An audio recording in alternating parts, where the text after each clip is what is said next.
বিদেশে যাওয়ার অনুমতি চেয়ে রাষ্ট্রপতি মোহাম্মদ আব্দুল হামিদের কাছে চিঠি দিয়েছেন প্রধান বিচারপতি এস.কে সিনহা। এদিকে বিএনপি মহাসচিব মির্জা ফখরুল ইসলাম আলমগীর অভিযোগ করেছেন, প্রধান বিচারপতিকে কারসাজি করে সরিয়ে দেওয়ার চেষ্টা করছে সরকার। বিএনপির এ ধরনের অভিযোগ উড়িয়ে দিয়ে স্বাস্থ্যমন্ত্রী মোহাম্মদ নাসিম বলেছেন, নিজ ইচ্ছায় বিদেশ যাচ্ছেন প্রধান বিচারপতি। প্রধান বিচারপতি সুরেন্দ্র কুমার সিনহা 13 অক্টোবর থেকে 10 নভেম্বর পর্যন্ত বিদেশে অবস্থানের জন্য অনুমতি চেয়ে রাষ্ট্রপতিকে চিঠি দিয়েছেন। আইন মন্ত্রণালয়ের একজন ঊর্ধ্বতন কর্মকর্তা চিঠির অনুলিপি পাওয়ার তথ্য নিশ্চিত করেছেন। এর আগে 1 মাসের ছুটিতে যাওয়া নিয়ে তুমুল তর্ক বিতর্কের মধ্যে 5 অক্টোবর অস্ট্রেলিয়ার ভিসার আবেদন করেন এস.কে সিনহা। এদিকে প্রধান বিচারপতিকে জোর করে ছুটিতে পাঠানো হয়েছে, শুরু থেকে এমন অভিযোগ করছে বিএনপি। দলের মহাসচিব মঙ্গলবার জাতীয় প্রেস ক্লাবে এক অনুষ্ঠানে দাবি করেন, সরকার কারসাজি করে প্রধান বিচারপতিকে সরিয়ে দিয়েছে। আপনারা রায় দেওয়ার পরে ছুটি হয়ে গেলেন, ফিরে আসলেন, তাকে আর বসতেই দিলেন না, বললেন তিনি ছুটি নিয়েছেন।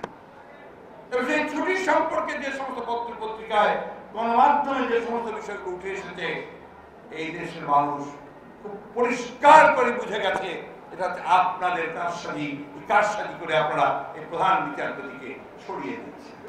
তবে বিএনপির এমন অভিযোগ নাকচ করে স্বাস্থ্যমন্ত্রী মোহাম্মদ নাসিম বলেছেন, সুরেন্দ্র কুমার সিনহা নিজের ইচ্ছায় চিকিৎসার জন্য বিদেশে যাচ্ছেন। প্রধান বিচারপতিকে ইস্যু করে রাজনীতি না করার আহ্বানও জানিয়েছেন তিনি। তাকে নাকি গৃহবন্দী করে রাখা হয়েছে, আজকে বিএনপি এক নেতা বলেছে। এটাকে সম্ভব বলেন? চিফ জাস্টিস সম্মানীয় ব্যক্তি, তাকে আমরা কেন গৃহবন্দী করতে পারবো? বলেন তো দেখি আমাদের কি কাজ আছে? বিদেশে যেতে চান, এ নিয়েও রাজনীতি শুরু হয়ে গেছে। দেখেন, অসুখ হলেও নাকি আমরা অসুখ বানিয়েছি তাকে। উচ্চ আদালতের বিচারক অপসারণের ক্ষমতা সংসদের হাতে ফিরিয়ে নিতে করা সংবিধানের 16 সংশোধনী বাতিলের পূর্ণাঙ্গ রায় গত 1 আগস্ট প্রকাশের পর থেকেই মন্ত্রী এমপিদের কঠোর সমালোচনার মুখে পড়েন প্রধান বিচারপতি। মিয়ানমার থেকে পালিয়ে আসা রোহিঙ্গাদের আশ্রয় দিতে কক্সবাজারের 6,000 একর বনাঞ্চলের ক্ষতি হয়েছে। অর্থের হিসাবে ক্ষতির পরিমাণ প্রায় 151 কোটি টাকা। বন বিভাগের তথ্যের ভিত্তিতে কথা জানিয়েছেন পরিবেশ ও বন মন্ত্রণালয় সংক্রান্ত সংসদীয় স্থায়ী কমিটির সভাপতি ডক্টর হাসান মাহমুদ। কক্সবাজার টেকনাফ সড়কের দুপাশে এখন ছোট বড় অসংখ্য ঝুপড়ি। বন বিভাগের প্রায় 6,000 একর জায়গায় গাছপালা কেটে আশ্রয় নিয়েছে বাংলাদেশে পালিয়ে আসা রোহিঙ্গারা। জ্বালানির জন্য চলছে নির্বিচারে গাছ কাটা। শুধু বনাঞ্চল নয়, উখিয়া ও টেকনাফের পাহাড়েও এখন রোহিঙ্গা বসতি। অপরিকল্পিত এসব বসতির কারণে একদিকে কমছে সবুজ, অন্যদিকে হুমকিতে পড়েছে বন্যপ্রাণী ও প্রাকৃতিক সম্পদ। প্রায় 80 একরের মতো সামাজিক বন এলাকা ক্ষতিগ্রস্ত হয়েছিল। আমরা একরে 1000 করে গাছ লাগাই, আপনি সেই হিসাবে হিসাব করলে 80,000 গাছের কথা বলতেই পারি না। এখন রান্নার জন্য কিন্তু লাকড়ির প্রয়োজন হবে, ইজি সোর্স হচ্ছে পাশের ফরেস্ট, তো সেক্ষেত্রে এগুলা ক্ষতিগ্রস্ত হবে যদি আমরা তাদেরকে জ্বালানির ব্যবস্থা করতে না পারি। পরিবেশ ও বন মন্ত্রণালয় সংক্রান্ত সংসদীয় স্থায়ী কমিটির তথ্য অনুযায়ী নতুন রোহিঙ্গা বসতির কারণে দিনে দিনে বাড়ছে ক্ষতির পরিমাণ। এখন তারা যত্রতত্র যেভাবে ছড়িয়ে ছিটিয়ে আছে, এই সমস্ত কারণে প্রাকৃতিক বনের 150 কোটি 87 লক্ষ টাকার এখন পর্যন্ত এই ক্ষতি হয়েছে। ক্ষতি কমাতে বনাঞ্চল তৈরি, জ্বালানি সাশ্রয়ী চুলা সরবরাহ সহ পরিবেশ ও বন মন্ত্রণালয়কে বেশ কিছু সুপারিশ দিয়েছে সংসদীয় কমিটি। জ্বালানি সাশ্রয়ী যে সমস্ত চুলা, সেগুলো সরবরাহ হলে পরে সেখানে এখন যে পরিমাণ জ্বালানির প্রয়োজন হয় সেটি অন্তত 50% কমিয়ে আনা সম্ভবপর হবে। একটি সুপারিশমালা তৈরি করার জন্য আমরা পরিবেশ ও বন মন্ত্রণালয়কে আমরা সুপারিশ করেছি। রাখাইনে নতুন করে সহিংসতা শুরুর পর গত 1 মাসে 5 লাখের বেশি রোহিঙ্গা ঢুকেছে বাংলাদেশে। রিশাদ, গত কয়েকদিনে রোহিঙ্গা অনুপ্রবেশ বেড়েছে, তো আজকে সীমান্ত পরিস্থিতি কেমন দেখছেন আপনি? আজকে সীমান্ত প্রবেশে আমি যতদূর দেখতে পাচ্ছি, সীমান্ত দিয়ে আমরা যতদূর খবর পেয়েছি যে গতকালকে প্রায় 5,000-এর মতো, গতকালকে রাত থেকে এখন পর্যন্ত প্রায় 5,000-এর মতো রোহিঙ্গা শরণার্থী বাংলাদেশে প্রবেশ করেছে। আর তাছাড়া গত পরশুদিন যে নৌকাডুবির ঘটনাটি ঘটেছিল, সেখানে আরও একটি শিশুর লাশ উদ্ধার হয়েছে, যা নিয়ে এ পর্যন্ত প্রায় 30 জনের লাশ উদ্ধার হলো। আর একটি বিষয় আপনাকে জানিয়ে জানিয়ে রাখি যে UNHCR এর তথ্য অনুযায়ী এ পর্যন্ত প্রায় 5,20,000 রোহিঙ্গা এবারের গোলযোগের পরে বাংলাদেশে এসেছে। আর সীমান্তবর্তী গ্রামগুলোতে দিয়ে আমরা যখন যাচ্ছিলাম তখন সেখানকার স্থানীয় মানুষের সাথে আমরা কথা বলেছি। তারা আমাদেরকে যেটি বলেছে, গতকালকেও গত পরশুর মতো তারা ওপারে গোলাগুলির শব্দ শুনেছে এবং চিৎকার চেঁচামেচির শব্দ শুনেছে। আর তাছাড়া এখানকার স্থানীয় সূত্র থেকে আমরা যা জানতে পেরেছি এবং নতুন যারা রোহিঙ্গা এসেছে তাদের কাছ থেকে আমরা জানতে পেরেছি যে গতকালকে প্রায় 30 জনের মতো রোহিঙ্গাকে মায়ানমারে জবাই করা হয়েছে, বিশেষ করে সীমান্তবর্তী এলাকাগুলোতে। আর আরেকটি বিষয় হচ্ছে যে বিশেষ করে উখিয়া, টেকনাফ এইসব এখানে যেসব ক্যাম্পগুলো আছে এখানে নতুন শরণার্থীর পরিমাণ বাড়ছে, দিন দিনই বাড়ছে। আর হচ্ছে যে ওপাশে অর্থাৎ মায়ানমারের এলাকায় নির্যাতনের পরিমাণ আবার বেড়ে গেছে। রিশাদ, আপনি বলছিলেন যে গত রাতে আরো একটি মরদেহ উদ্ধার করা হয়েছে, তো ওই নৌকা ডুবির ঘটনায় আর কতজন নিখোঁজ আছেন সে বিষয়ে কর্তৃপক্ষ কি বলছে? আমরা যতদূর জানতে পেরেছিলাম সেই নৌকার যে জীবিত যারা ছিলেন অর্থাৎ 16 জন জীবিত সেই নৌকায় ছিলেন। তাদের সাথে কথা বলে আমরা যা জানতে পেরেছিলাম যে সেই নৌকায় মোট 60 জন ছিলেন।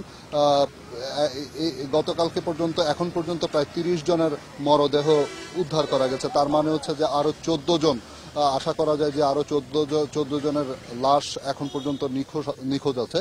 তো একটি জিনিস হচ্ছে যে প্রশাসন তাদের উদ্ধার কাজ চালিয়ে যাচ্ছে। এছাড়াও একটি বিষয় হচ্ছে যে সমুদ্রে যদি অথবা নদী যেখানে জোয়ার ভাটা হয় এইসব এলাকায় যদি নৌকা ডুবি হয়, মানুষের লাশ মানুষ যদি ডুবে যায় তাহলে কোথাও না কোথাও এইসব লাশগুলো আপনা-আপনি ভেসে ওঠে। তাই আসলে সম্পূর্ণ সবগুলো লাশ পেতে হয়তো আমাদের আরো 2-1 দিন। এসএসসি এবং এইচএসসি পরীক্ষার 5 শতাধিক পরীক্ষকের খাতা দেখায় অবহেলা এবং অনিয়মের প্রমাণ পেয়েছে শিক্ষা মন্ত্রণালয়।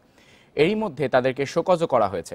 এসব পরীক্ষককে কালো তালিকাভুক্ত করে এমপিও বাতিল সহ কঠোর ব্যবস্থা নেওয়ার কথা জানিয়েছেন আন্তঃশিক্ষা বোর্ডের সমন্বয়ক। প্রতি বছরই এসএসসি এবং এইচএসসি পরীক্ষার খাতা দেখার অনিয়ম এবং অবহেলার অভিযোগ আসে। শিক্ষকের অবহেলায় অনেক শিক্ষার্থীরই ফল বিপর্যয়ের মতো ঘটনাও ঘটে। আগের বছরগুলোতে এসব অভিযোগের সুরাহা না করলেও এবার শিক্ষা মন্ত্রণালয়ের টনক নড়েছে। এবছর এসএসসি এবং এইচএসসি পরীক্ষার ফল প্রকাশের পর অনিয়মের অভিযোগ তদন্ত করে শিক্ষা মন্ত্রণালয়। তদন্তে 10টি শিক্ষা বোর্ডের 500-রও বেশি পরীক্ষকের বিরুদ্ধে খাতা দেখায় অবহেলার প্রমাণ মেলে। প্রধান পরীক্ষক তারা নেগলিজেন্সি দেখিয়েছেন এবং একটা পরীক্ষার মতো গুরুত্বপূর্ণ কাজে আসলে যেখানে একটি ছাত্রের একটা সারা জীবনের একটি ফলাফল যেটা তার প্রাপ্য, সেই প্রাপ্য থেকে কারো বঞ্চিত করার সুযোগ নেই। দোষী শিক্ষকের বিরুদ্ধে পরীক্ষা সংক্রান্ত কাজ থেকে অব্যাহতি এবং তাদের এমপিও বাতিল করার পদক্ষেপ নিতে যাচ্ছে মন্ত্রণালয়। যারা এই ধরনের অবহেলা করবে আমাদের দৃষ্টিগোচরে আসবে। আমরা যখনই দেখব যে তার এই বিষয়গুলো আমাদের নজরে আসবে এবং সে ব্যবস্থা আমাদের রয়েছে এবং আসলে আমরা এটার ব্যবস্থা নিচ্ছি। শিক্ষকরা বলছেন পরীক্ষার খাতা দেখার যথেষ্ট সময় পান না তারা। পরীক্ষক নিয়োগেও যথেষ্ট সতর্কতা মানা হয় না।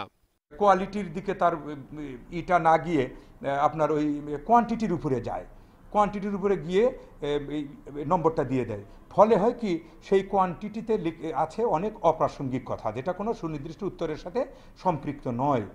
এখন থেকে সব বোর্ড পরীক্ষার খাতা মূল্যায়নে আলাদা কমিটি গঠন করে পরীক্ষকদের পর্যবেক্ষণে রাখার সিদ্ধান্তও নিয়েছে শিক্ষা মন্ত্রণালয়। অন্যান্য বছরের তুলনায় এবছর মৌসুমী বায়ু বেশি সক্রিয়। বর্ষাকাল চলে গেলেও নিম্নচাপের প্রভাব কমছে না। বঙ্গোপসাগরে একটি বড় আকারের ঘূর্ণিঝড়ের আশঙ্কা করছে আবহাওয়া অধিদপ্তর। বর্ষাকাল চলে গেলেও কমেনি মৌসুমী বায়ুর দাপট। সেপ্টেম্বর মাসে বৃষ্টি হয়েছে 15,000 মিলিমিটারেরও বেশি। অক্টোবরেও দেশের ওপর দিয়ে বয়ে যাচ্ছে মৌসুমী বায়ু। এবছর এখন পর্যন্ত বৃষ্টি হয়েছে 84,000 মিলিমিটার, যা গত বছরের তুলনায় 30,000 মিলিমিটার বেশি। এ মাসেও উত্তর বঙ্গোপসাগরে বেশ কয়েকটি নিম্নচাপ সৃষ্টি হবে বলে জানিয়েছে আবহাওয়া অধিদপ্তর। সাগরে লঘুচাপ, নিম্নচাপ এবং কোনো সময় দেখা যাচ্ছে এই সময় ঘূর্ণিঝড়ের সৃষ্টি হয়ে থাকে। আর এবছরে সেই স্বাভাবিকভাবে আমরা আশা করছি অক্টোবর এবং নভেম্বর মাসে ঘূর্ণিঝড় হওয়ার সম্ভাবনা আছে। পরিবেশ বিজ্ঞানীরা বলছেন জলবায়ু পরিবর্তনের প্রভাব এখন দৃশ্যমান। স্থল নিম্নচাপের প্রভাবে প্রচণ্ড বৃষ্টিতে পার্বত্য চট্টগ্রামে ঘটেছে দেশের ইতিহাসের সবচেয়ে বিধ্বংসী পাহাড় ধস। জুলাইয়ে উত্তরাঞ্চলে এবং মার্চে পূর্বাঞ্চলের হাওরে আকস্মিক বন্যায় ক্ষতিগ্রস্ত হয়েছেন কৃষকরা। স্বাভাবিক সময়ের চেয়ে আগেই ভয়াবহ আকার ধারণ করছে বন্যা পরিস্থিতি। হাইড্রোমেটোলজিক্যাল ডিজাস্টারকে পুরোপুরিভাবে জলবায়ু পরিবর্তন নিয়ন্ত্রণ করে আসছে। এর ইম্প্যাক্ট এখন অনেক বেশি। এখন প্রাণহানির থেকেও এর ইকোনমিক প্রভাব, অর্থনীতির উপরে কিন্তু এর প্রভাব কিন্তু অনেক বেশি। প্রাকৃতিক দুর্যোগে বছরে প্রায় 30,000 কোটি টাকা ক্ষতি হচ্ছে বলে উঠে এসেছে ঢাকা বিশ্ববিদ্যালয়ের এক গবেষণায়।